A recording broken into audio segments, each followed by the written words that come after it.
To masu sauraro kamar dai yadda zance ke ta yawo ake ta faɗa a gari, inda aka ce wata matashiya ta yi ɓatanci ga Manzon Allah Sallallahu Alaihi Wasallam. To wannan dai magana ta tabbata, kuma wannan matashiya ta je har lahira, inda mutanen wannan unguwa ba su yi wata ba, ba su ɓata lokaci ba, suka yi ƙoƙari suka ga sun kai wannan budurwar har lahira, inda suka cinna mata wuta.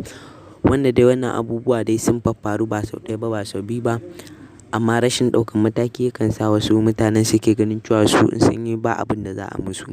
To amma wannan ya zamo kamar izina ga sauran waɗanda suke shirin aikatawa. Duba da yadda za su ga yadda aka ƙona wannan matashiya, hakan zai zamo izina gare su in suna shirin aikatawa su fasa.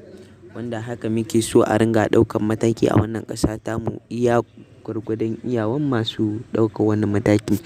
Kuma muna gode wa Allah da hukuncin da ya yi a musulunci, wanda musulunci babu wani addini da ya fi shi. Ya Allah ka biya mana buƙatunmu, ka cika mana burinmu. Wannan channel da kake kanta ka danna subscribe, kuma ka danna alamar ƙararrawa, inda wannan channel ta Arewa Top Hausa News take ƙoƙarin ta ga ta kawo maka bidiyoyi masu tushe da ma'ana da kuma asali.